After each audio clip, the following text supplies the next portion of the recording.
नमस्कार दोस्तों, peak PCS के इस वीडियो में आप लोगों का स्वागत है। उम्मीद करते हैं सभी लोग बढ़िया होंगे और सबकी तैयारी एकदम बढ़िया चल रही होगी। तो जैसा कि ये हमारी जो सीरीज़ चल रही है, इसमें पिछली वीडियो में हम लोगों ने क्या-क्या देखा था कि किस सब्जेक्ट से जो है कौन-कौन से क्वेश्चंस आ रहे हैं, ठीक है?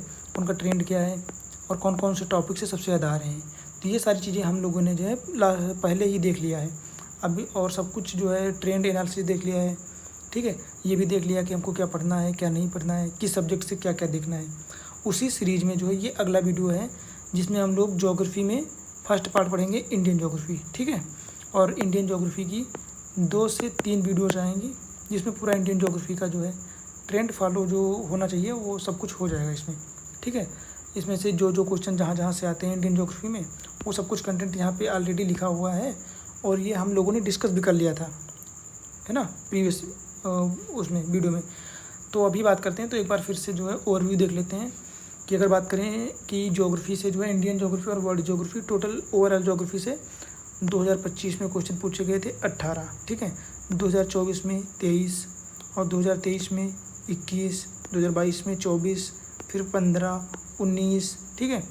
फिर 22, 20, 23, 20, 12, 19। तो इस हिसाब से देखें तो 20+ का हम ओवरऑल एवरेज मान सकते हैं कि 20+ क्वेश्चंस 20, कभी 22, कभी 24 ऐसे करके क्वेश्चन हर साल आते ही हैं, ठीक है? जिसमें से अगर बात करें इंडियन ज्योग्राफी और वर्ल्ड ज्योग्राफी की, तो 10 से 12 क्वेश्चन जो है इंडियन ज्योग्राफी से पर ईयर आते हैं और 8 से 12 का मतलब कभी-कभी 8 भी आ जाते हैं, कभी डायरेक्ट 12 भी क्वेश्चन वर्ल्ड ज्योग्राफी से पूछ लिए जाते हैं, कभी 7 हो गए, कभी 10 भी हो गए, तो ऐसे करके क्वेश्चन आते हैं। तो इसमें थोड़ा वेरिएशन ज़्यादा रहता है, ठीक है? पर क्वेश्चन का ट्रेंड यही रहता है, इंडियन ज्योग्राफी से जो है 10 से 12 क्वेश्चन आते हैं और 8 से 10, 8 से 12 करके वर्ल्ड ज्योग्राफी से आते हैं। दोनों मिला के जो है 18 से 20 तक के क्वेश्चन पूछे जाते हैं, ठीक है? 24 भी पूछे जाते हैं, 22 भी पूछे जाते हैं, जो कि आप लोगों ने देख ही लिया है। अब बात करते हैं कि इसमें कौन-कौन से टॉपिक से सबसे ज़्यादा क्वेश्चन पूछे जाते हैं, क्योंकि हमको वही पढ़ना है जहाँ से मोस्ट ऑफ द क्वेश्चंस आते हैं। अब मान लो एक ऐसा टॉपिक है जो ठीक है, अच्छा है, इम्पोर्टेंट है, पर वहाँ से क्वेश्चन आ ही नहीं रहे हैं। मान लो हर 5 से 6 साल में एक बार क्वेश्चन आ रहा है, या 7 या 10 साल में एक क्वेश्चन आ रहा है, फिर उसको पढ़ के हमको क्या फ़ायदा मिलेगा? कोई फ़ायदा नहीं मिलेगा। अगर हमको उसी की जगह पे एक ऐसा टॉपिक मिल रहा है जो छोटा है, ठीक है, और वहाँ से हर साल एक क्वेश्चन आ रहा है, तो हम इस पे ज़्यादा फोकस करेंगे ना कि जी इसमें जो 4-5 साल में एक बार आ रहा है। तो उस हिसाब से मैंने कैटेगराइज कर दिया है सारे क्वेश्चंस का, सारे टॉपिक। इसमें जैसे हमने बहुत सारे टॉपिक नहीं शामिल किए हैं। कौन-कौन से नहीं शामिल किए हैं? जैसे रॉक्स हो गई, ठीक है, चट्टानें हो गई, धारवाड़, कुडप्पा, विंध्यन, ये सारी चट्टानें हो गई, और हिमालय की कुछ सीढ़ियाँ हो जाएगी। जैसे उससे ज़्यादा क्वेश्चन नहीं पूछे जाते हैं।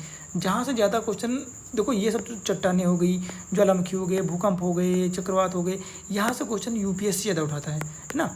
यूपी पीसीएस की बात करें तो यहाँ पे जो है most of the questions fact वाले होते हैं, जो रटने वाले होते हैं, ठीक है? ऐसा नहीं है कि कॉन्सेप्ट वाले क्वेश्चन नहीं आते हैं, आते हैं कॉन्सेप्ट वाले, वो हम देखेंगे नीचे। उनके हिसाब से इसमें सारा कंटेंट शामिल किया गया है। तो इसमें लिख भी दिया है मैंने कि 18 से 20 टॉपिक सबसे ज़्यादा इंपॉर्टेंट है, ठीक है? इंडियन ज्योग्राफी से 18 से 20 या 22 को टॉपिक ही ऐसे हैं जो मोस्ट इम्पॉर्टेंट हैं, और कौन कौन से हैं वो भी हम देखेंगे फिर से। जिसमें से 12 क्वेश्चन आते हैं, 10 से 12। तो सोचो ना यार, 18-20 टॉपिक पढ़ के अगर 10 से 12 क्वेश्चन उठ रहे हैं या हम गेन कर पा रहे हैं, तो ठीक है, 10 से 12 टॉपिक हम घोल के पी जाएंगे एकदम, है ना? ताकि यहाँ से क्वेश्चन छूटे ना।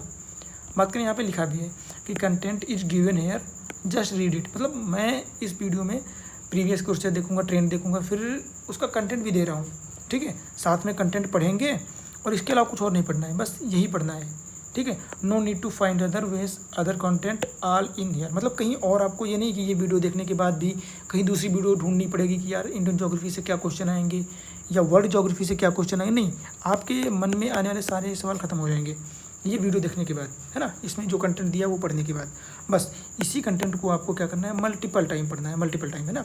रिवीजन करते रहना है। बाकी अगर आपको लगे तो इसकी भी शॉर्ट नोट्स आप बना सकते हो। जैसे ज़रूरी नहीं है कि इसमें झील होगी तो झील, मान लो 80 झील हैं इंडिया में, तो 80 की 80 आपको पढ़नी नहीं। इसमें से हो सकता है आपको 70 पता हो सकता है आपको 60 पता हो सकता है आपको 50 पता हो, तो इनको नहीं पढ़ना है आपको, ये तो पता है आपको। इसके बाद जो 20 बच रही हैं और ये बच रही हैं तो इनको पढ़ना है, क्योंकि हो सकता है इसमें से क्वेश्चन ना पाए इसमें से आ जाए।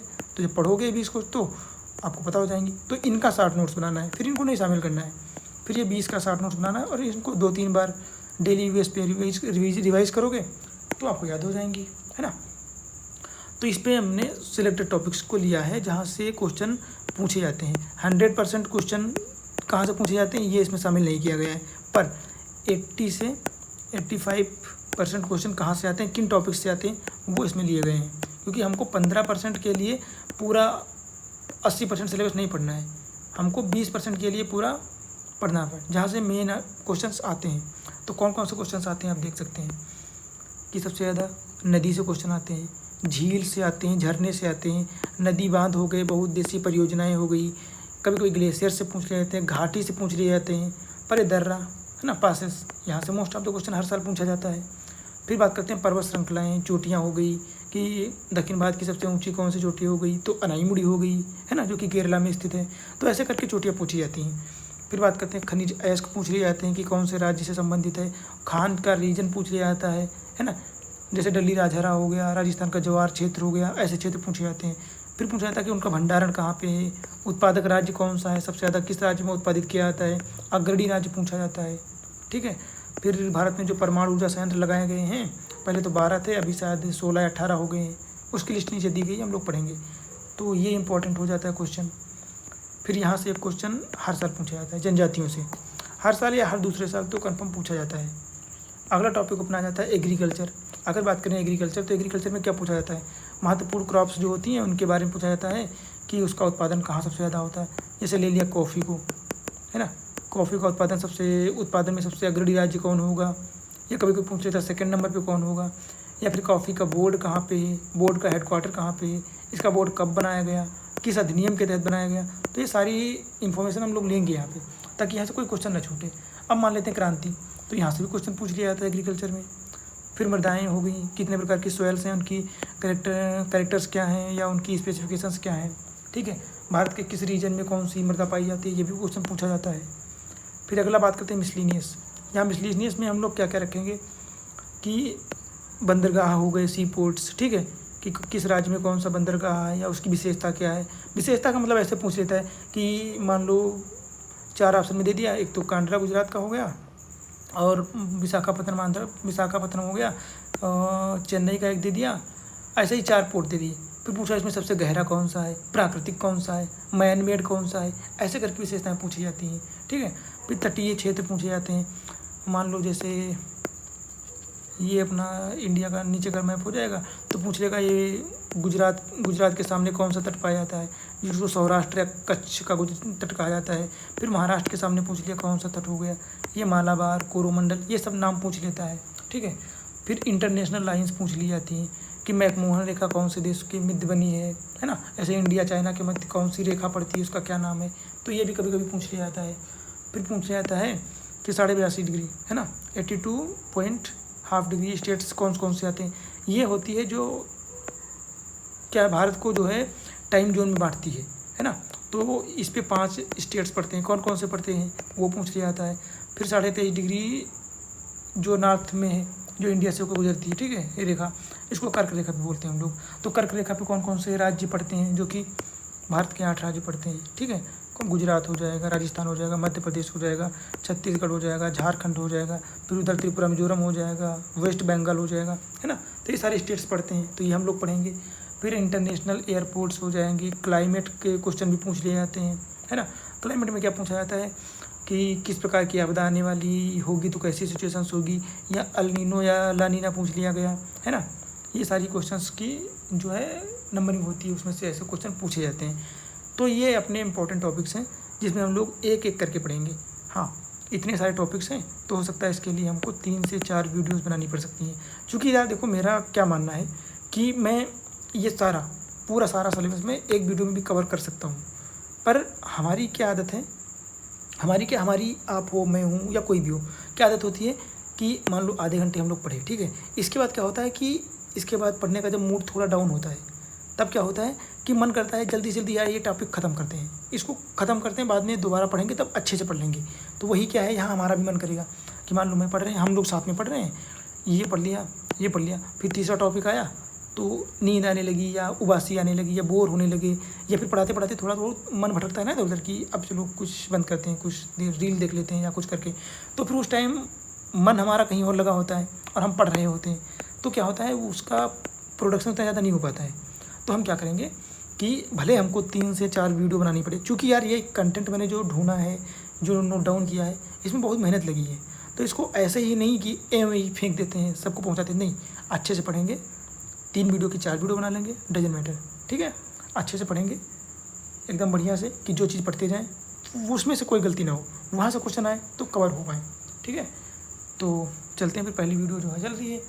अब इसमें हम लोग सबसे पहला टॉपिक उठाएंगे ये, ठीक है। इसमें क्या क्या देखेंगे, सबसे पहले अपनी नदियाँ देखेंगे, नदियों से संबंधित क्वेश्चंस देखेंगे, फिर अपनी झील देखेंगे, फिर झरना देखेंगे, नदी बांध बहुउद्देशीय परियोजनाएं देखेंगे, फिर अपने ग्लेशियर, घाटी, दर्रा, ये सारी चीज़ें देखेंगे। फिर इसके बाद देखते हैं कि कौन सा टॉपिक हमको उठाना है, ठीक है। तो स्टार्ट करते हैं अपना पहला टॉपिक। पहले इसके हम प्रीवियस ईयर क्वेश्चन देखेंगे कि किस प्रकार के क्वेश्चन जो है नदियों से पूछे गए हैं अभी तक। तो जैसे कि ये क्वेश्चन एक हो गया, ये क्वेश्चन क्या कह रहा है कि ये अपनी नदियाँ हैं, इंपॉर्टेंट नदियाँ, तो इन नदियों से जो है नहरें निकाली गई हैं, ताकि कुछ रीजन में जहाँ पे पानी नहीं पहुँच पा रहा है या किसानों के लिए पानी की उपलब्धता कम हो रही है, तो इन नदियों से क्या है, चूँकि ये नदियाँ बहुत बड़ी हैं, ये हिमालयी नदियाँ हैं, तो इनमें पानी की मात्रा ज़्यादा है, तो इनसे छोटी छोटी नदियाँ निकाली गई हैं, ठीक है। तो छोटी छोटी नदियाँ, मान लो सरहिंद नहर निकाली गई है, गुड़गांव नहर निकाली गई है, इंदिरा गांधी नहर निकाली गई है, ठीक है, ये नदियाँ निकाली गई हैं। तो क्वेश्चन पूछता है कि सतलुज नदी से कौन सी निकाली गई है, तो इसको मिलाना है हमको कि किस नदी से क्या मिलाया गया। ये गलत सही मिला रहा हूँ, ये आपको नहीं देखना है, आपको ट्रेंड देखना है, क्वेश्चन देखने हैं, ठीक है। तो ये देखना है कि नदियाँ और उनसे निकाली गई नहर, ये एक टॉपिक हो गया, ठीक। ऐसे क्वेश्चन पूछे गए हैं। फिर दूसरा इधर देखते हैं, ये अपना गंगा नदी की सहायक नदी रामगंगा है, उसके बारे में पूछा गया। क्या पूछा गया है कि रामगंगा नदी कन्नौज के पास गंगा नदी में मिलती है। क्या ये स्टेटमेंट सही है गलत है, ये हम लोग बाद में देखेंगे। फिर बेतवा नदी के बारे में जो पूछा गया है कि ये यमुना नदी में मिलती है आके, और कहाँ पे मिलती है, प्रयागराज के पास मिलती है। क्या ये दोनों स्टेटमेंट सही हैं या पहला गलत है दूसरा सही है। तो इस प्रकार के क्वेश्चन आते हैं। अगला क्या क्वेश्चन हो जाएगा अपना, अगला हो जाएगा ये कि कौन कौन सी नदियों के मिलने पर उसके संगम पे मान लेते हैं कि एक इधर से अलकनंदा आई, इधर से पिंडार नदी आई, तो यहाँ पे जो मिला, ये दोनों नदियों के मिलन स्थान को क्या कहते हैं, देवप्रयाग बोलते हैं या रुद्रप्रयाग बोलते हैं, कर्णप्रयाग बोलते हैं या टिहरी बोलते हैं, क्या बोलते हैं। तो ये भी बहुत आसान क्वेश्चन है, क्योंकि इनको पढ़ना है। 5 नदियाँ हैं, 5 ही नदियाँ हैं, पंच नदी जिसको बोलते हैं। तो और यहाँ से सेम क्वेश्चन यहाँ पे देखो आप, ये पूछा गया है, अलकनंदा एवं भागीरथी को मिलने पे कौन सी नदी मिलती है। तो सबको पता है देवप्रयाग बनती है, उसके आगे जब देवप्रयाग के आगे नदी बढ़ती जाती है तो फिर गंगा का नाम पड़ जाता है ना। तो ये चीज़ें बहुत कठिन नहीं है क्वेश्चन। अगला क्वेश्चन क्या पूछ लिया है कि हिमालय अनेक बड़ी सतत वाहिनी नदियों का उद्गम स्थल है, जो कि बात सही भी है, उद्गम स्थल है।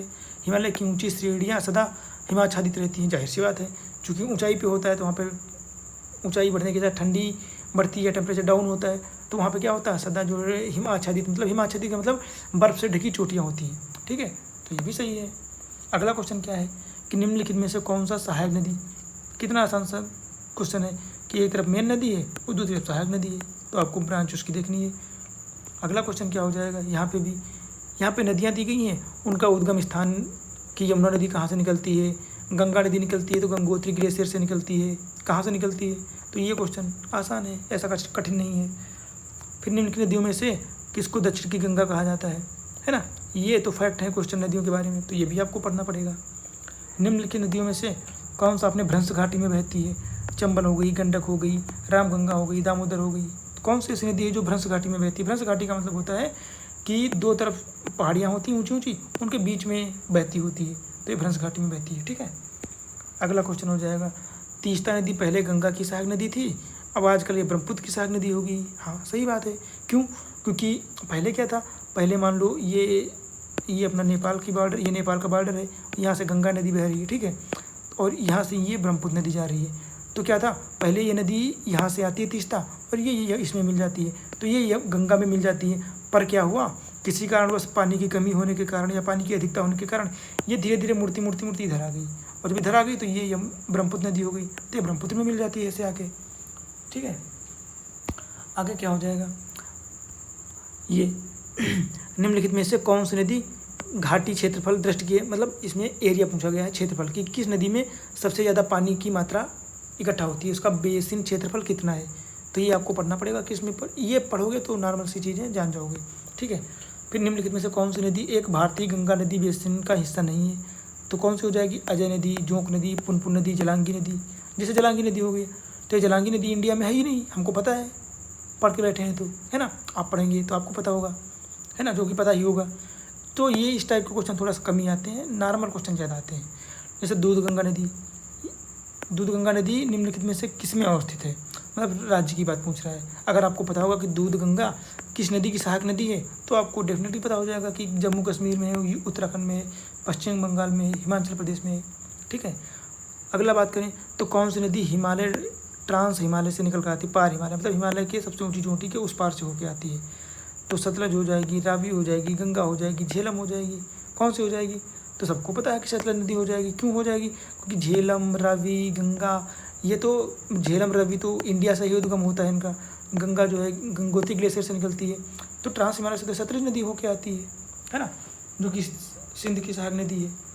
फिर अगला क्या हो जाएगा, भारत की निम्नलिखित नदियों में से पश्चिमी घाट से नहीं है। कौन सी ऐसी नदी है जो पश्चिमी घाट से नहीं निकलती है, तो नर्मदा ताप्ती हो जाएगी, कबाम हो जाएगी, कावेरी हो जाएगी, गोदावरी हो जाएगी। तो ये भी हम लोग देखेंगे, है ना। तो कावेरी भी हो जाती है, ये भी पर ये नहीं होती है। फिर बात करते हैं निम्नलिखित नहरों में से किसे दामोदर नदी से निकाला गया। सेम क्वेश्चन है ना, कि कौन सी नदी है और नदी से निकाली गई नहर की बात कर रहा है, तो नॉर्मल सा है यार। फिर अगला क्या हो जाएगा, यमुना नदी की निम्नलिखित सहायक नदियों पर विचार कीजिए और उन्हें पश्चिम से पूर्व की ओर। मान लेते हैं ये अपनी गंगा नदी हो जाएगी और ये वाली ऐसे आके यमुना नदी मिल जाती है गंगा नदी में। तो क्या पूछ रहा है कि पश्चिम से पूर्व की ओर मिलाना है। तो पश्चिम से पूर्व की ओर जाओगे तो कौन सी आ जाएगी, ये इधर से इधर। सबसे पहले कौन सी नदी मिलती है यमुना में, फिर इधर से कौन मिलती है, तो इनका क्रम बताना है। क्या क्रम है वो अभी देखेंगे हम लोग, है ना। तो ये क्वेश्चन देख लिया हम लोगों ने। अब इस क्वेश्चन के हिसाब से हमने देखा है कि 4 से 5 प्रकार के क्वेश्चन पूछे गए हैं। अब उनका हम कंटेंट पढ़ेंगे। सबसे पहले हम देखेंगे कि नदी और उनसे निकाली गई प्रमुख नहरें। तो ये इम्पोर्टेंट नहरें हैं, नदियाँ हैं, और इन महत्वपूर्ण नदियों से कुछ नहरें निकाली गई हैं जिनके क्वेश्चन अभी हमने देखे थे। अगर बात करें सतलुज नदी, तो सतलुज नदी से जो है कौन कौन सी नहरें निकाली गई हैं। एक तो सरहिंद नहर हो जाएगी, भाखड़ा नहर हो जाएगी, बीकानेर नहर हो जाएगी, राजस्थान फीडर भी निकाला गया है। कहाँ से, सतलुज नदी से। तो ये चीज़ें हमको इम्पोर्टेंट हैं और इनको बार बार पढ़ना है। देखो रटना नहीं है, क्योंकि मैं आपको बता दूं मैं भी पढ़ रहा हूँ, साथ में पढ़ रहे हैं, मेरा भी एग्ज़ाम है, आपका एग्ज़ाम है। तो चूँकि मेरे पास एक्सपीरियंस थोड़ा सा है, थोड़ा ही सही पर इतना तो है, क्योंकि इनको अगर आप सोचोगे चलो अभी पढ़ते हैं और इनको ऐसे पढ़ेंगे कि रट लेंगे, तो नहीं, रट लोगे कोई काम नहीं आएगा। क्या करना है आपको, इनको एक बार पढ़ना है। अभी पढ़ लो, ठीक है, फिर शाम तक टाइम मिले तो फिर एक बार पढ़ लो, और 2-3 दिन तक ऐसा ही करना है आपको। रटना नहीं है, सिर्फ एक बार पढ़ना है। फिर क्या होगा, चौथे 5वें दिन देखोगे आप सारी चीज़ें आपको याद हो जाएंगी। अब जैसे बीकानेर नहर की बात आएगी, आपके माइंड में सबसे पहले सतलुज नदी आ जाएगी। तो रटना नहीं है, बस पढ़ना है, बार बार पढ़ना है ना। तो सतलुज नदी से ये नदियाँ निकाली गई नहरें। फिर रावी नदी की बात करें तो रावी नदी से 2 नहरें निकाली गई हैं। एक तो अपर बारी 2 आब नहर, ठीक है, और एक लोअर निकाली गई है, तो वो लिखा नहीं है मैंने। बात करें चिनाब नदी, तो चिनाब नदी से एक नदी निकाली गई है, रणवीर नहर। कौन सी, रणवीर नहर। यमुना की बात करें तो यमुना से 2 नहरें, एक तो ओखला नहर हो जाएगी, दूसरी आगरा नहर हो जाएगी। ये दोनों नहरें निकाली गई हैं। बात करें शारदा, शारदा को महाकाली भी कहते हैं ना। शारदा नदी का दूसरा नाम क्या हो जाएगा, महाकाली हो जाएगा। तो महाकाली नदी से कौन कौन सी निकली हैं, एक तो शारदा नहर हो जाएगी, दूसरा शारदा सहायक नहर है ना, जो कि उत्तर प्रदेश से होकर बहती है। और बात करें तो ये जो शारदा सहायक नहर है, ये मेरे गांव से बस इतनी सी दूरी पे है, लगभग 500 मीटर। मेरे गांव से 500 मीटर की दूरी पे जो है शारदा सहायक नहर निकली हुई है, तो मेरे को पता है, ठीक है। बात करते हैं ये गोदावरी। गोदावरी की कौन कौन सी सहायक नहरें निकाली गई हैं। एक तो गौतमी नहर हो जाएगी, पूर्वी गोदावरी नहर और पश्चिमी गोदावरी नहर, ये नहरें हो जाएंगी। बात करें कृष्णा नदी, कृष्णा नदी से बकिंघम या बरकिंघम कहते हैं, बरकिंघम ऐसे भी लिख सकते हो आप, बरकिंघम, ठीक है, बकिंघम ये नहर निकाली गई है। बात करें कावेरी, तो कावेरी से लोअर भवानी नहर निकाली गई है। नर्मदा नदी की बात करें तो नर्मदा नदी से कौन कौन सी निकाली गई हैं, एक तो सौराष्ट्र शाखा नहर निकाली गई है, दूसरी कच्छ शाखा नहर निकाली गई है। इसके अलावा कुछ और भी नहरें हैं, तो मैंने वो नहीं लिखा है, इसलिए नहीं लिखा है कि सेम नाम से हैं। मान लो क्या हो जाएगा, सेम नाम से ऐसे हैं कि मान लो यमुना नदी है तो उसकी सहायक नदी में भी यमुना लगा है, जिससे आप आइडेंटिफाई कर लोगे। उसके लिए आपको रटने या पढ़ने की जरूरत नहीं पड़ेगी, तो आप आसानी से आइडेंटिफाई कर लोगे, इसलिए मैंने नहीं लिखा था। ठीक है, अभी दूसरा क्या टॉपिक हो जाएगा अपना, सहायक नदियाँ।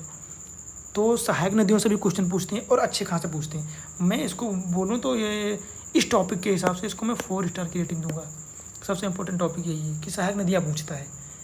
यहाँ पर मैंने ये 4-5 नदियाँ इंपॉर्टेंट लिख दिया है कि इसकी जो है आपको याद ही होनी चाहिए, नहरें, नदियाँ, सहायक नदियाँ। ठीक है, बाकी की ये लिस्ट लिखी हुई है, इसमें सहायक नदियाँ ये लिखी हुई हैं, यहाँ से भी पढ़ लोगे, पर इसके लिए आपको यहाँ से शॉर्ट में मैंने लिख दिया है, इनको बहुत अच्छे से पढ़ लेना। ठीक है, बात करें सिंधु नदी, तो सिंधु नदी यहाँ से होके निकल के ऐसे जाती है पाकिस्तान में। ठीक है, और ये अपना इंडिया से होकर निकल के जाती है।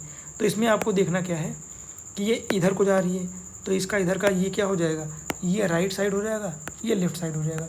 तो क्वेश्चन पूछता है कि राइट साइड में जाने वाली और लेफ्ट साइड में से आने वाली सहायक नदियाँ कौन कौन सी हो जाएंगी। तो अगर बात करें सिंधु नदी में दाईं ओर से कौन कौन सी नदी, दाईं मतलब ऐसे जा रही है, तो राइट इधर हो जाएगा। इधर से कौन कौन सी नदी आके मिलती है, तो सबसे पहले श्योक, फिर गिलगिट, फिर काबुल, खुर्रम, तोची, गोमल और संगर। कौन कौन सी, एक तो श्योक नदी मिलती है, दूसरी गिलगिट, फिर काबुल, ठीक है, फिर खुर्रम, तोची, गोमल, संगर। ये जो है दाईं तरफ से सिंधु नदी में मिलने वाली नदियाँ हो जाएंगी, सहायक नदियाँ। बाईं ओर से कौन कौन सी मिलती हैं, एक तो जास्कर हो जाएगी, झेलम, चिनाब, रावी, ब्यास, सतलज, है ना। तो जास्कर, झेलम, चिनाब, रावी, ब्यास, सतलज। आप लोग भी याद करो मेरे साथ, पढ़ना नहीं, ये नहीं है कि मैं पढ़ता जा रहा हूँ आप बस देख रहे हो, नहीं, आपको पढ़ना है, आपको एक्टिविटी करनी है। अगर आपके पास नोटबुक है सामने तो उस पर लिखो, बार बार लिखो, ठीक है। और नोटबुक नहीं है तो लेके बैठो, क्योंकि ऐसे ये चीज़ें अभी मैं यहाँ पे हम पढ़ के साथ में निकल जाएंगे, ठीक है, वीडियो खत्म, फिर आप सब उड़ जाएगा माइंड से। तो क्या है, इनको बार बार लिखो, 1 से 2 बार, ठीक है। क्योंकि मेरा मोटिव ये नहीं है कि मैं आपको बता दूं, कंटेंट दे दूं, बस आपका काम खत्म हो जाए। मेरा मोटिव ये है कि आपको याद होना चाहिए, है ना। अब मान लो मैं यहाँ से आपको कंटेंट दूँ या साथ में पढ़ूँ, इसके बावजूद आपको अगर याद नहीं हो पा रहा है तो उसमें गलती मेरी भी थोड़ी सी तो है ये, है ना। तो क्या करते हैं, पढ़ते हैं, फिर से पढ़ते हैं, चलो साथ में पढ़ते हैं। दाईं ओर से कौन कौन सी नदियाँ निकलती हैं, आप लोग भी साथ में बोल सकते हैं, ठीक है।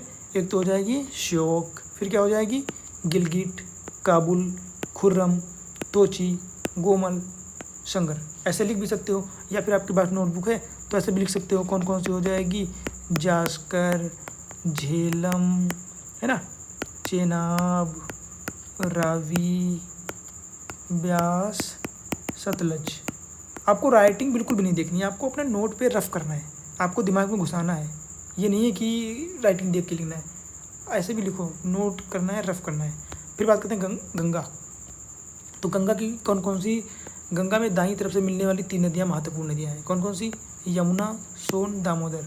इसके लिए एक ट्रिक भी कह सकते हैं इसको आप,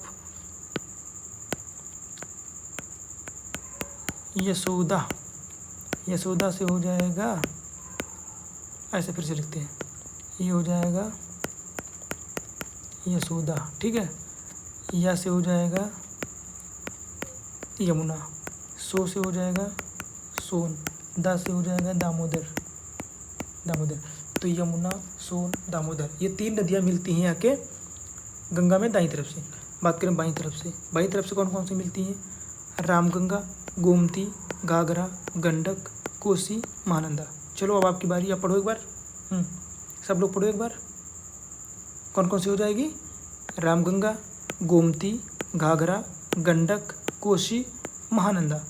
गंडक के पास से एक और नदी निकलती है जिसको हम लोग बोलते हैं बूढ़ी गंडक, ठीक है। तो आप माइंड कर सकते हो, ऐसी कोई बड़ी बात नहीं है, पर बहुत सारे लोगों को पता भी होगी, ठीक है। तो गंडक के जस्ट बाद बूढ़ी गंडक आ जाती है। अगला बात करते हैं यमुना। यमुना से कौन कौन सी दाईं ओर से मिलती हैं, एक तो चंबल, सिंध, बेतवा, केन, है ना। कौन कौन सी हो जाएगी, चंबल, सिंध, बेतवा, केन। बात करें यमुना में बाईं तरफ से मिलने वाली, हिंडन, रिंद, शेंगर, वरुड़ा। यहाँ पे एक बात ध्यान रखना, यहाँ पे रिहंद और रिंद 2 नदियाँ हैं, ठीक है। तो ये रिंद है, ये रिहंद नहीं है, रिहंद आएगा तो ये दूसरी की सहायक नदी हो जाएगी, रिंद है, ठीक है, ये ध्यान रखना है यहाँ पे। बात करें ब्रह्मपुत्र, ब्रह्मपुत्र में दाईं ओर से मिलने वाली कौन कौन सी नदियाँ हैं? ये नेपाल से होके, नेपाल इंडिया बॉर्डर से ऐसे आती है, ये हो जाएगी अपनी ब्रह्मपुत्र। अब अगर बात करें इसमें दाईं के दाएँ क्या हो जाएगा, इसमें यहाँ पे क्या हो जाएगा, ये हो जाएगा लेफ्ट, ये हो जाएगा राइट, ठीक है। और इधर की बात करें तो ये हो जाएगा अपना राइट, ये हो जाएगा लेफ्ट। तो अगर बात करें राइट से कौन कौन सी नदियाँ इधर से ऐसे ऐसे ऐसे आके मिलती हैं, देखो एक तो हो जाएगी सुबनसिरी, भरेली, तीस्ता, अमो, कामेंग, मानस। मानस नदी मानस वन्यजीव अभयारण्य से होकर निकलती है, ठीक है, जो कि असम में पड़ता है। तो फिर से एक बार पढ़ते हैं, ब्रह्मपुत्र में दाईं तरफ से मिलने वाली सुबनसिरी, भरेली, तीस्ता, अमो, कामेंग, मानस। दूसरी हो जाएगी दिहांग, दिबांग, सिकांग, ये बाईं तरफ से मिलती हैं। कौन कौन सी? बहुत आसान है और बहुत ध्यान से पढ़ना पड़ेगा। दिहांग, दिबांग, सिकांग, लोहित, धनश्री, कोपिली, ठीक है। अगला बात करते हैं गोदावरी। गोदावरी में जो है दाईं तरफ से कौन कौन सी मिलती है? मंजरा, प्रवरा, मूला, मावेर। बाईं तरफ से कौन सी मिलती है? पेनगंगा, वेनगंगा, धर्मा, इंद्रावती, पेंच, प्राणहिता, धरना, शबरी। ये बहुत कन्फ्यूजिंग है, ठीक है, क्योंकि इसके पास कावेरी और कृष्णा की भी सहायक नदियों के नाम जब आते हैं ना, एक में मिक्स हो जाते हैं, तो उनको पहचानना बहुत कठिन होता है। तो इनको आपको बहुत ही आइडेंटिफाई करना, रटने से काम नहीं चलेगा, रटेंगे तो भी कन्फ्यूज हो जाएंगे, हमको माइंड में मैप करके बसाना है, ठीक है। बात करते हैं अब ये थोड़ा सा इम्पॉर्टेंट है। ये लिस्ट आपने पढ़ लिया तो आपके क्वेश्चन यहाँ से कोई भी गलत नहीं होंगे, ठीक है। हम लोग सबसे बात करेंगे पहले सिंधु नदी की। क्या बात करेंगे? सिंधु नदी, जो कि बात करते हैं उद्गम स्रोत। सिंधु नदी कहाँ से निकलती है? तो ये तिब्बत में मानसरोवर झील, कौन सी?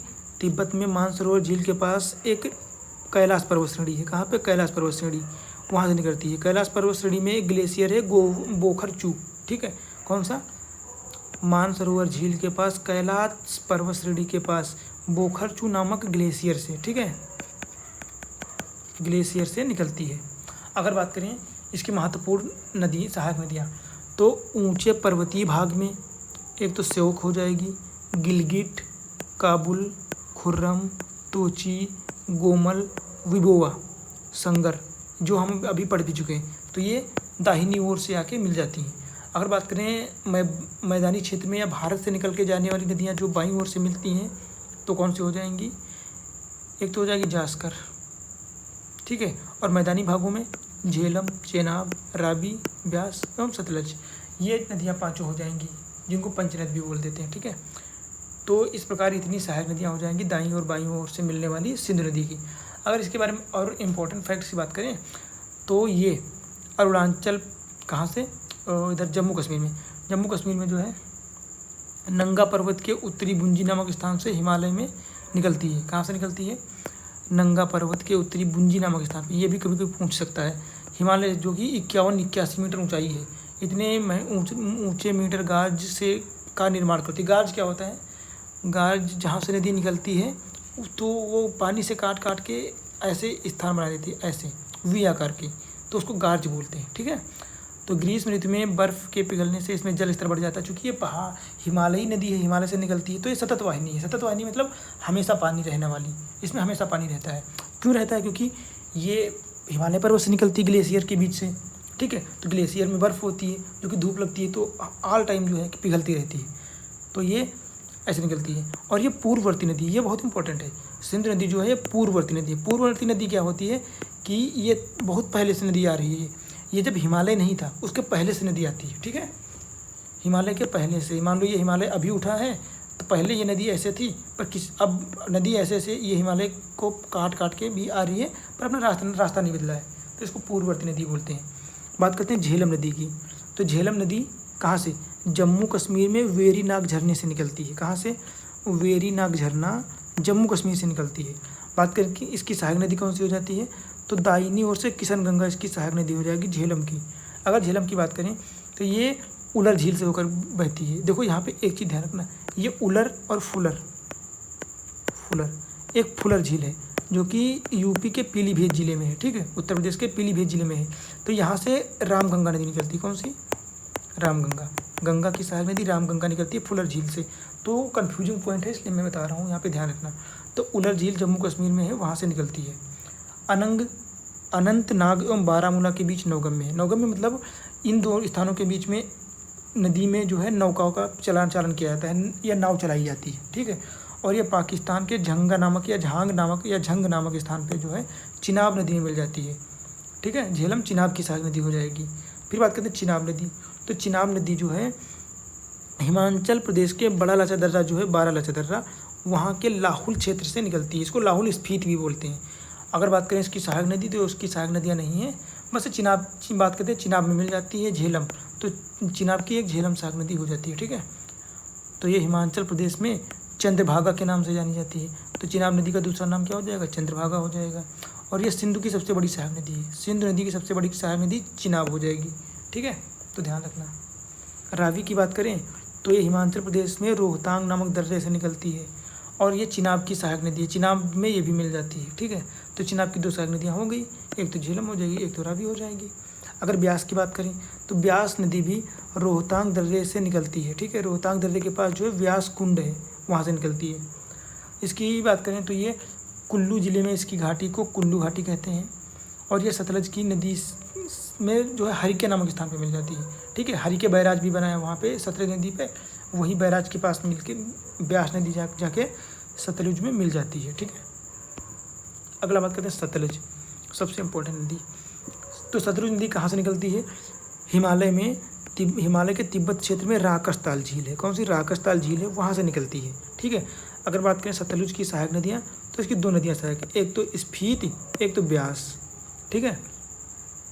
जैसे ही सतलुज नदी इंडिया में प्रवेश करती है तो वहीं पे स्फीति नदी मिल जाती है, फिर व्यास नदी आके हिमाचल प्रदेश में मिल जाती है, ठीक है, सतलज नदी में। बात करें सतलज पर भाखड़ा नागल बांध बना हुआ। कौन सा? भाखड़ा बांध बना हुआ है। और इस भाखड़ा बांध, मान लेते हैं ये सतलज नदी है, यहाँ पे भाखड़ा बांध बना है, तो इसके पीछे जो पानी इकट्ठा हो जाता है तो इसका नाम रख दिया गया है ये गोविंद सागर जलाशय, ठीक है। तो भाखड़ा बांध के पीछे कौन सा जलाशय बना है? गोविंद सागर। कहाँ पे बना है? तो ये बना है भाखड़ा बांध पर, सतलज नदी पर, ठीक है। अगली बात करते हैं गंगा नदी। ये तो ग्रीन एवर टॉपिक है। गंगा नदी ये कहाँ से निकलती है? उत्तराखंड राज्य के उत्तरकाशी स्थान पर जो है गंगोत्री ग्लेशियर से निकलती है मतलब। अगर बात करें इसकी दाहिनी नदियाँ, तो दाहिनी तरफ से मिलने वाली यमुना, सोन, दामोदर भी हो जाती है, ठीक है, जो कि हमने पढ़ा भी था अभी। और बाईं ओर से कौन कौन सी मिलती है? एक तो रामगंगा हो जाएगी, गोमती, घाघरा, गंडक, बूढ़ी गंडक, फिर कोसी, फिर महानंदा, ये नदियाँ हो जाएंगी। फिर से एक बार पढ़ते हैं। यमुना, सोन और दामोदर, ये तीन नदियाँ दाईं तरफ से मिलती हैं। रामगंगा, गोमती, घाघरा, गंडक, कोसी, महानंदा, ये बाईं ओर से मिलती हैं। बात करें देवप्रयाग के ऊपर, इसे भागीरथी कहते हैं। जब अलकनंदा और भागीरथी, इधर से आती भागीरथी, इधर से आती है अलकनंदा, ठीक है, इन दोनों के मिलन स्थान पर क्या होता है? इसको कहते हैं देवप्रयाग। और ये अभी तक 2 से 3 बार पूछा गया है देवप्रयाग कौन कौन सी नदियों के मिलन से मिलता है। तो कौन कौन सी हो जाएंगी? भागीरथी और अलकनंदा। देवप्रयाग में अलकनंदा से मिलने के पश्चात इसको गंगा बोलते हैं। हरिद्वार के निकट हिमालय को छोड़कर ये मैदान में उतरती है, ठीक है। बात करें भागीरथी, हुगली पश्चिम बंगाल की शाखा है, ठीक है। भागीरथी जो है भागीरथी को ही हुगली कहते हैं, लास्ट में पश्चिम बंगाल में जो पहुंचती है तो वहाँ पे। बाकी इसकी बात करें तो गंगा नदी के किनारे स्थित शहरों में पूछ लिया था कभी कभी, तो कौन कौन से शहर हो जाएंगे? हरिद्वार, प्रयागराज, वाराणसी, कानपुर, पटना, ये इतने शहर इसके किनारे सहित स्थित हैं, ठीक है। और ये भी एक पूर्ववर्ती नदी, सिंधु नदी की तरह ये भी एक पूर्ववर्ती नदी है। अगला बात करते हैं यमुना। यमुना की बात करें तो हिमालय में बंदरपूंछ ग्लेशियर, ठीक है, यमुनोत्री हिमनद बंदरपूंछ श्रेणी के पास स्थित है, वहाँ से यमुना नदी निकलती है। बात करें यमुना की सहायक नदियाँ, तो दाईं ओर से कौन कौन सी? चंबल, सिंध, बेतवा, केन, और बाईं ओर से हो जाएंगी हिंडन, रिंद, सेंगर और वरोड़ा। कौन कौन सी? हिंडन, रिंद, सेंगर, वरोड़ा, ये 3 नदियाँ हो जाएंगी। बात करें यमुना नदी के किनारे स्थित शहर, तो एक तो जगह दिल्ली, मथुरा, आगरा, तो इनके लिए एक ट्रिक भी हो सकती है। क्या हो सकती है? DAM, Delhi, Agra, Mathura, Delhi, Agra, Mathura, Delhi, Agra, Mathura, dam, Yamuna dam. कितना आसान है ना। बात करते हैं रामगंगा। रामगंगा गढ़वाल हिमालय से निकलती है, ठीक है, और इसकी कोई सहायक नदी नहीं है। पर रामगंगा कहाँ पे मिलती है? कन्नौज। अभी आपने लिखा था, ये देखो क्वेश्चन, अब देखो ना यार, ये क्वेश्चन देखो, ये रामगंगा नदी कन्नौज के पास गंगा नदी से मिल जाती है। बिल्कुल सही बात है, अभी मैंने पढ़ा। और बेतवा नदी प्रयागराज के पास यमुना नदी से मिल जाती है? नहीं मिलता, ये भी देखेंगे अभी आगे। तो ऐसा नहीं है कि कहीं से क्वेश्चन नहीं है, क्वेश्चन यहीं से आएंगे, ठीक है। तो ये कन्नौज के पास गंगा नदी में मिल जाती है। अगला बात करते हैं घाघरा नदी। घाघरा जो है ये हिमालय में मापचा चुंग ग्लेशियर, कौन सा? मापचा चुंगो ग्लेशियर से निकलती है। और इसकी सहायक नदियाँ राप्ती, शारदा, तिला, सेती, बेरी, ये इसकी सहायक नदियाँ हो जाएंगी घाघरा की। बात करें तो इसे पहाड़ी क्षेत्र में करनाली बोलते हैं। क्या? काली और करनाली। देखो, घाघरा नदी को काली और करनाली नदी बोलते हैं पहाड़ी क्षेत्र में, मैदानी क्षेत्र में घाघरा बोलते हैं। और यह नदी हमेशा अपना मार्ग परिवर्तित करती रहती है, क्योंकि ये हिमालय से आती है, इसमें इतना ज़्यादा पानी होता है कि जिस तरफ पानी चल देता है ये अपना मार्ग उधर को बदल देती है। तो इसको जो है मार्ग परिवर्तित करने वाली नदी भी बोलते हैं। अगला बात है शारदा। शारदा क्या है? शारदा कुमायूं क्षेत्र के मिलाम हिमनद से, कहाँ से? मिलाम हिमनद से निकलती है। अगर बात करें इसकी सहायक नदियाँ तो धारमा, लीशड़, पूर्वी रामगंगा, ये इसकी सहायक नदियाँ हो जाएंगी। और इसे क्या, शारदा नदी को काली नदी भी बोलते हैं, सरयू नदी भी बोलते हैं, गौरी गंगा भी बोलते हैं। कौन कौन से नाम हो जाएंगे इसके? 3 नाम हो जाएंगे, काली, सरयू और गौरी गंगा, ठीक है। और ये घाघरा नदी में मिल जाती है बहराम घाट के पास। तो शारदा नदी घाघरा की सहायक नदी है, जो कि घाघरा में बहराम घाट के पास मिल जाती है आगे। बात करते हैं गंडक। गंडक नेपाल हिमालय से निकलती है और इसकी 3-4 सहायक नदियाँ कौन कौन सी? एक तो काली गंडक हो जाएगी, त्रिशूल गंगा, ये दोनों इसकी महत्वपूर्ण सहायक नदियाँ हो जाएंगी, काली गंडक, त्रिशूल गंगा। बात करें सोनपुर के निकट गंगा में मिल जाती है। कहाँ पे? सोनपुर के निकट। हालांकि ये पूछता नहीं ज़्यादा, पर पढ़ लेना जरूरी है, ठीक है। और ये भी अपना मार्ग परिवर्तित करती रहती है। इसे नेपाल में क्या बोलते हैं? शालिग्रामी और नारायणी, ठीक है। तो नेपाली क्षेत्र में इसको क्या बोलते हैं? शालिग्रामी और नारायणी बोलते हैं मैदानों में, ठीक है। अगला बात करते हैं चंबल नदी। ये जो है प्रायद्वीपीय भारत की नदी है, जो कि मध्य प्रदेश से होकर निकलती है, ठीक है, वहीं से। तो चंबल की बात करें तो ये विंध्याचल पर्वत से निकलती है मध्य प्रदेश के, ठीक है, मध्य प्रदेश के विंध्याचल पर्वत से निकलती है। और चंबल की सहायक नदी हो जाएगी काली सिंध, पार्वती, बनास, क्षिप्रा। ये बहुत इंपॉर्टेंट है, पढ़ लेना अच्छे से, ठीक है। काली सिंध, पार्वती, बनास, क्षिप्रा, ये इसकी सहायक नदियाँ हो जाएंगी। और इसकी घाटी में कंदरे में रिवाइंस है। रिवाइंस कंदरे मतलब ये घाटियों में बहती है, ठीक है। अब बात करते हैं सोन नदी की। सोन नदी अमरकंटक के पठार से निकलती है। अमरकंटक का पठार मध्य प्रदेश और छत्तीसगढ़ के बीच में स्थित है, ठीक है। तो सोन नदी अमरकंटक पठार से निकलती है। रिहंद और कुन्हाड़, ये 2 नदियाँ इसकी सहायक नदियाँ हैं। तो आप ध्यान से देखो, रिहंद किसकी सहायक नदी है? सोन नदी की। और यहाँ पे रिंद देखे होंगे आपने कहीं पे, यमुना, हाँ ये रिंद, तो रिंद किसकी हो जाएगी? यमुना की सहायक नदी हो जाएगी। तो ध्यान रखना यहाँ पे। और सोन नदी की बात करें तो ये यमुना नदी में कहाँ पे मिलती है? गंगा में, पटना में गंगा नदी से मिल जाती है।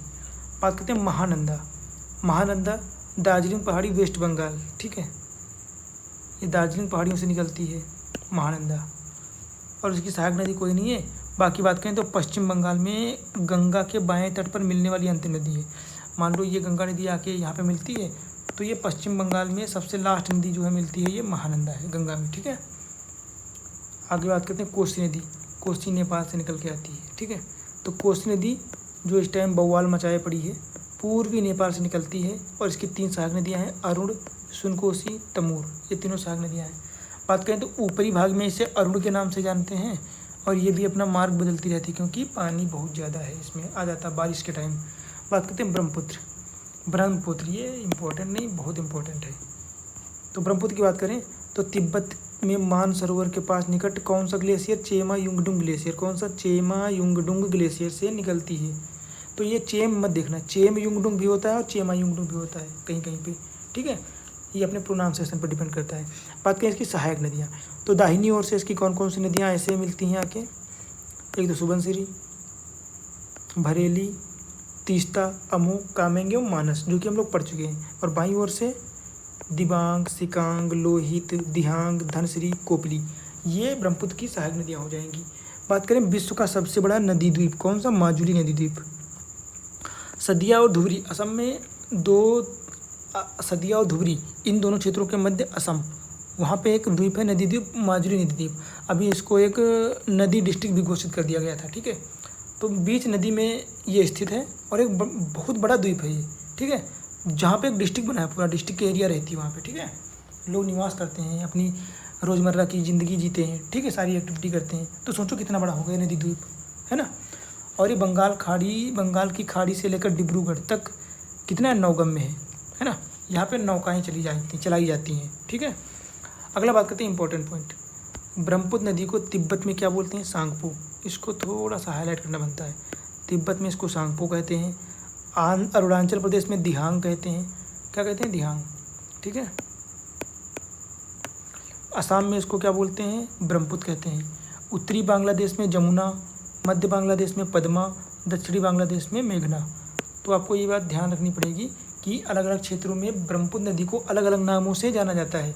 तिब्बत में सांगपो, अरुणाचल प्रदेश में दिहांग, ब्रह्मपुत्र में असम में ब्रह्मपुत्र, उत्तरी बांग्लादेश में जमुना, मध्य बांग्लादेश पद्मा, दक्षिणी बांग्लादेश मेघना, ठीक है। अगला बात करते हैं अपना क्या हो जाएगा, ये नर्मदा, दामोदर नदी। दामोदर नदी छोटा नागपुर पठार झारखंड से निकलती है। कहाँ से? छोटा नागपुर पठार की पठार से झारखंड से निकलती है। और इसकी सहायक नदी कौन कौन सी हो जाएगी? कोनार, जमुनिया, बराकर। कौन कौन सी? कोनार, जमुनिया, बराकर। और यह नदी जो है हुगली पश्चिम बंगाल में मिल जाती है। बात करते हैं नर्मदा नदी। ये नर्मदा नदी अमरकंटक पठार से निकलती है और यहीं से कौन सी एक नदी निकली थी, अभी देखा था हम लोगों ने, सोन नदी। तो सोन नदी, नर्मदा नदी, ये दोनों अमरकंटक के पठार से निकलती हैं। अगला बात करें कि उत्तर से, उत्तर मतलब दाईं तरफ से मिलने वाली कौन कौन सी नदियाँ हो जाएंगी? हिरण, बारना। और दक्षिण तरफ से मतलब बाईं ओर से मिलने वाली तो दूधी, तवा, शेर, शक्कर। चूँकि अमरकंटक के पठार से इधर अरब सागर में गिरती है जाके नर्मदा नदी, तो इसमें उत्तर से मतलब राइट साइड से, दक्षिण से मतलब लेफ्ट साइड से। तो राइट साइड से मिलने वाली कौन कौन सी नदियाँ हो जाएंगी? हिरण, बारना। और दाईं तरफ से दूधी, तवा, शेर, शक्कर। बात करें कि इस नदी पर, नर्मदा नदी पर कौन कौन से जलप्रपात या झरने बने हैं? दुग्धधारा, सहस्त्रधारा, धुआंधार, ये जलप्रपात बने हैं, ठीक है। भड़ौच के निकट एस्चुरी का निर्माण करती है ये नदी। भड़ौच गुजरात है ना, भड़ौच गुजरात में, राजस्थान में, देख लेना आप लोग। तो भड़ौच के पास जो है एस्चुरी का निर्माण करती है।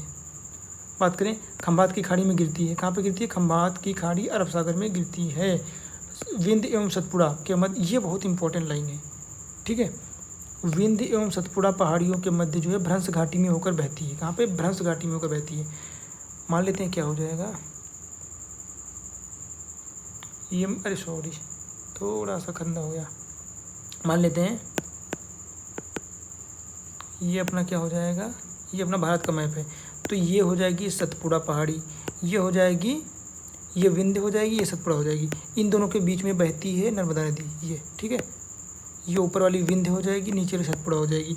इन दोनों के बीच भ्रंश घाटी में बहती है नर्मदा नदी। तो इंपॉर्टेंट फैक्ट है, ठीक है, यहाँ से क्वेश्चन पूछे गए हैं। बात करते हैं ताप्ती या तापी नदी। यह मध्य प्रदेश के बैतूल जिले में स्थित मुल्तई नामक स्थान से निकलती है। कहाँ से? मुल्तई नामक। इसकी सहायक नदियाँ कौन सी हो जाएंगी? पूर्णा, गिरना, पंजरा, बोरी, बाघूर, अरुणावती और मोरना। ये इसकी सहायक नदियाँ हैं भाई, रट लेना एकदम, ठीक है। और ये सतपुड़ा एवं अजंता के मध्य दरार घाटी में होकर बहती है। अभी जैसे हमने बताया था कि ये हो जाएगी विंध्य श्रेणी, फिर हो जाएगी सतपुड़ा और फिर हो जाएगी अजंता। तो इसमें से निकलती है ये तापी नदी, इसमें से नर्मदा और उसके बीच से तापी, ठीक है। ये एस्चुरी का निर्माण करती है, खंभात की खाड़ी में गिरती है। सूरत, इसके मुहाने पे स्थित है सूरत, जहाँ पे नदी गिरती है बंगाल के इधर अरब सागर में, ठीक है। तो वहाँ पे ये एस्चुरी का निर्माण करती है और उसके मुहाने पे कौन सा शहर स्थित है? सूरत, ठीक है। अगला बात करते हैं लूनी नदी। लूनी नदी जो कि अरावली श्रेणी राजस्थान से निकलती है। इसकी 3 सहायक नदियाँ हैं महत्वपूर्ण, बंडी, सुकरी, जवई। कच्छ की खाड़ी में गिरती है। बाल्टोरा के नीचे जल खारा है। इससे यह पता चलता है कि ऐतिहासिक हकरा घग्गर, कौन सा? घग्गर हकरा का दक्षिणी हिस्सा हो सकती है नदी, ठीक है। अगला बात करते हैं साबरमती। साबरमती नदी भी अरावली श्रेणी में राजस्थान से निकलती है और इसकी सहायक नदियाँ कौन सी हो जाएंगी? मेसवा, वकल, सेई, हथमती।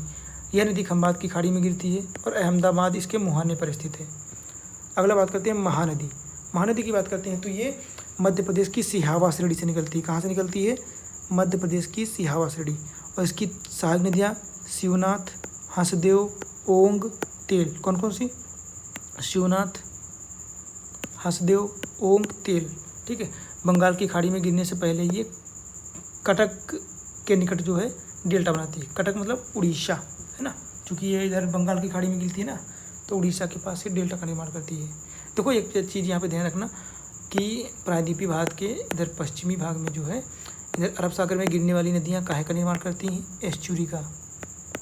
ये नदियाँ डेल्टा का निर्माण नहीं करती। इधर की नदियाँ डेल्टा का निर्माण करती हैं। ठीक है, ये एस्चुरी का निर्माण नहीं करती। क्यों बनती हैं, क्यों नहीं करती हैं, ये चीज़ें हम लोग जब कॉन्सेप्ट वाली क्लास में देखेंगे तब देखेंगे। ठीक है। अगला बात करते हैं, ये ब्राह्मणी। ब्राह्मणी नदी कहाँ से निकलती है? छोटा नागपुर पठार से। छोटा नागपुर पठार से दूसरी नदी कौन सी थी? ये दामोदर। तो ध्यान रखना थोड़ा सा।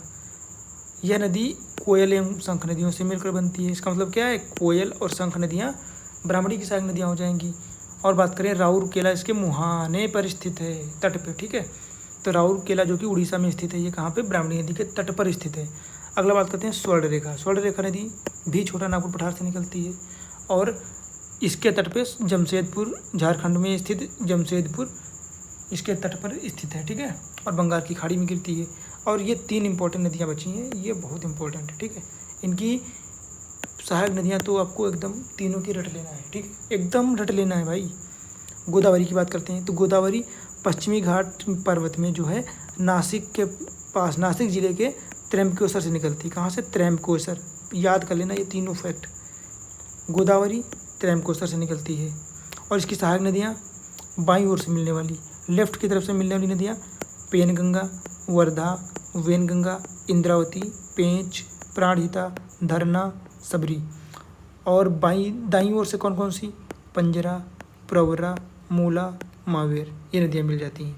बात करें गोदावरी की तो ये प्रायद्वीपीय भारत की सबसे लंबी नदी है। देख लो भाई, ये फैक्ट मिल गया है UPPCS के लिए। और इसको दक्षिण गंगा भी बोलते हैं। क्या बोलते हैं इसको? इसको दक्षिणी गंगा भी बोलते हैं। ये दोनों फैक्ट डट लो एकदम। अगला बात करते हैं कृष्णा नदी। कृष्णा नदी की बात करें तो ये महाबलेश्वर के निकट निकलती है। महाराष्ट्र में ही महाबलेश्वर के पास निकलती है। ठीक है, और इसकी कौन सी सहायक नदियाँ हो जाएंगी? कोयना, पंचगंगा, दूधगंगा, घाट प्रभा, माल प्रभा, भीमा, तुंगभद्रा और मूसी। ठीक है, कौन कौन सी हो जाएंगी? कोयना, पंचगंगा, दूधगंगा, घाट प्रभा, माल प्रभा, भीमा, तुंगभद्रा, मूसी। और बंगाल की खाड़ी में गिरने से पूर्व एक विस्तृत डेल्टा का निर्माण करती है। इसका डेल्टा गोदावरी का डेल्टा से मिल जाता है ना। गोदावरी का डेल्टा जो है इससे मिल जाता है। किससे मिल जाता है? कृष्णा के डेल्टा से। आगे बात करते हैं कावेरी। ये भी बहुत इंपॉर्टेंट नदी है। कावेरी कर्नाटका के कहाँ से निकलती है? ब्रह्मगिरी पहाड़ी से। कुर्ग जिला, कर्नाटक का कुर्ग जिला के ब्रह्मगिरी पहाड़ी से निकलती है। ठीक है, बात करें तो इसकी कौन कौन सी सहायक नदियाँ हो जाएंगी? एक ये भी बहुत इंपॉर्टेंट है। ठीक है, एक तो हेमवती हो जाएगी, सिमसा, काबिनी, भवानी, नोइल, अमरावती, लक्ष्मण तीर्थ, ये नदियाँ इंपॉर्टेंट सहायक नदियाँ हो जाएंगी इसकी। ठीक है, अगला बात करते हैं, इसे ग्रीष्म एवं शीत दोनों ही ऋतुओं से वर्षा जल प्राप्त होता है। किसको? कावेरी नदी को। अतः इसमें लगभग साल भर जल रहता है और इस पे 2 जलप्रपात भी बने हुए हैं। कौन सा? एक तो श्रीरंगपट्टनम, दूसरा शिव समुद्रम। ये दोनों नदी, इस नदी पे 2 महत्वपूर्ण द्वीप हैं। कौन कौन से? श्रीरंगपट्टनम, जैसे ब्रह्मपुत्र नदी में एक माजुली नदी द्वीप था, इस प्रकार कावेरी के 2 नदी द्वीप हैं। कौन कौन से? श्रीरंगपट्टनम, शिव समुद्रम। और इस पर शिव समुद्रम नामक एक प्रसिद्ध जलप्रपात बना है, झरना बना हुआ है। ठीक है, तो ये सारी चीज़ें देख लिया हमने। ये भी देख सकते हो यहाँ पे ताल कावेरी मैंने लिखा है। तो कावेरी नदी कुर्ग जिले में ब्रह्मगिरी के पास ताल कावेरी पहाड़ी के पास ताल कावेरी से निकलती है। ठीक है, अब हम लोग क्या बात करेंगे? अब देखो, अभी जो क्वेश्चन पूछा गया था सबसे इम्पोर्टेंट ये देख लेते हैं ना अच्छे से। ये पंचप्रयाग जो है, पंचप्रयागों से क्वेश्चन पूछा गया है 2 से 3 बार। तो इसको अच्छे से पढ़ लेते हैं कि किस नदी के मिलने से कौन सी नदी बनती है। ठीक है, एकदम अच्छे से पढ़ेंगे। ये हो गया अपना। ठीक है, तो इसमें कौन कौन सी मेन नदियां हैं देख लो। एक तो हो जाएगी ये जो इम्पोर्टेंट नदी है, इसको अलकनंदा बोलते हैं, और ये जो है ये भागीरथी है। तो सबसे पहले ये कॉन्सेप्ट क्लियर करो, भागीरथी, अलकनंदा, ये दोनों जहाँ पे मिलती हैं उस स्थान को क्या बोलते हैं? देवप्रयाग। ठीक है। और इसको बोलते हैं देवप्रयाग, और यहीं से गंगा नाम पड़ता है। और जब ये दोनों मिल जाती हैं, इसके बाद जब आगे बढ़ती हैं तो इस यहाँ से इसका नाम क्या हो जाता है, तब इसको नाम बोल देते हैं गंगा। इसके ऊपर ये अलकनंदा होती है, ये भागीरथी होती है, ठीक है। अब हम बात करते हैं कि अलकनंदा के साथ कौन कौन सी नदियाँ मिलती हैं, तो क्या नाम पड़ता है। देखो, नंदा देवी राष्ट्रीय पार्क उत्तराखंड, वहाँ से एक नदी निकलती है धौली गंगा। तो धौली गंगा और सतोपंथ ग्लेशियर उत्तराखंड से, जो कि अलकापुरी में स्थित है, तो यहाँ से तो सतोपंथ ग्लेशियर और नंदा देवी राष्ट्रीय उद्यान से कौन कौन सी नदी मिलती है, एक तो अलकनंदा और धौली गंगा। तो अलकनंदा और धौली गंगा से क्या बनता है, विष्णुप्रयाग जिसको जोशी मठ भी बोलते हैं। फिर दूसरी नदी हो जाएगी नंदाकिनी। अलकनंदा और नंदाकिनी ये दोनों नदियाँ मिलती हैं तो उसको नंदप्रयाग बोलते हैं। फिर अलकनंदा और पिंडार नदी, इन दोनों के मुहाने को या संगम को कर्णप्रयाग बोलते हैं। फिर क्या है, केदारनाथ के ग्लेशियर चौराबाड़ी से निकलती है मंदाकिनी। तो अलकनंदा और मंदाकिनी इन दोनों के मिलन स्थान को रुद्रप्रयाग बोलते हैं। फिर भागीरथी और अलकनंदा को देवप्रयाग। तो ये सारा कॉन्सेप्ट आपका क्लियर हो गया होगा, कौन कौन सी नदी मिलने से क्या क्या बनता है। अलकनंदा धौली गंगा ये दोनों नदियाँ मिलती हैं, उसको विष्णुप्रयाग बोलते हैं। अलकनंदा और नंदाकिनी नंदप्रयाग, अलकनंदा पिंडार कर्णप्रयाग, अलकनंदा और मंदाकिनी इसको रुद्रप्रयाग बोलते हैं। अलकनंदा और भागीरथी को मिलने पे देवप्रयाग बोलते हैं। तो इसको एकदम अच्छे से पढ़ लेना, इसको पंचप्रयाग बोलते हैं। यहाँ से क्वेश्चन एक्सपेक्टेड है कि हर साल तो नहीं पर हर दूसरे साल जरूर आ जाता है, तो ध्यान रखने वाली चीज़ें हैं, है ना। अगला बात करते हैं ये, यहाँ से भी अभी तो पूछे तो नहीं गए हैं पर हो सकता है अगली बार पूछ लिया जाए, है ना, कि प्रायद्वीपीय भारत में नदियों के पैटर्न की बात करें तो पश्चिम तरफ अरब सागर में गिरने वाली नदियाँ और बंगाल की खाड़ी में गिरने वाली नदियों का सीक्वेंस और नाम पूछ लेता है। तो अगर बात करें उत्तर से दक्षिण में जाने पर अरब सागर में गिरने वाली प्रायद्वीपीय भारत की नदियों की लिस्ट की बात करें तो सबसे पहले लूनी, साबरमती, फिर महानदी, फिर नर्मदा, फिर ताप्ती, मांडवी, फिर जुआरी, फिर शरावती, फिर भरतपुझा, पेरियार और पेम्बा, इतनी नदियाँ हैं। अगर बात करें लूनी नदी, साबरमती, महानदी, नर्मदा और तापी, ये इतनी नदियाँ राजस्थान के आसपास तटों पर जो है अरब सागर में गिरती हैं। मांडवी जुआरी गोवा से संबंधित है, शरावती कर्नाटका, भरतपुझा, पेरियार और पेम्बा ये केरला से संबंधित है, ठीक है। अब बात करते हैं पूर्व की तरफ जो है कौन कौन सी हो जाएंगी। एक तो ये अपनी हो जाएगी सुवर्ण रेखा, ब्राह्मणी, वैतरणी, महानदी। इसके बाद गोदावरी, कृष्णा, पेन्नेरू, पालार, पोन्नैयार, कावेरी, वैगी और ताम्रपर्णी, ये नदियाँ जो हैं पूर्व की तरफ से आने वाली हैं। तो उड़ीसा के तट से 4 नदियाँ संबंधित हैं, स्वर्णरेखा, ब्राह्मणी, वैतरणी और महानदी। बात करें आंध्र प्रदेश, गोदावरी, कृष्णा, पेन्नेरू, ये आंध्र प्रदेश से संबंधित है। बात करें तमिलनाडु से तो पालार, पुनैयार, कावेरी, वैगी और ताम्रपर्णी, ये इंपॉर्टेंट नदियाँ तमिलनाडु के तट के पास बंगाल की खाड़ी में आके गिरती हैं, ठीक है। तो इस प्रकार जैसा कि आपने देखा होगा कि जितने भी हमारे टॉपिक थे उसमें हम लोगों ने इतने कंटेंट को जो है रीड किया है। इससे पता चला कि अभी तक के जितने भी कॉन्सेप्ट या जितने क्वेश्चन ये बने हैं 20 से 22 क्वेश्चन हैं, ये 20 से 22 क्वेश्चन इन 4 से 6 टॉपिक्स पे जो है रिलेट करते हैं। तो इस प्रकार हम क्या कह सकते हैं कि हमने सारी चीज़ें जो है पहला टॉपिक अपना कंप्लीट कर लिया नदी से संबंधित। अब अगला टॉपिक क्या होगा अपना, अगला टॉपिक होगा झील, ठीक है। तो हम लोग झील देख लेते हैं।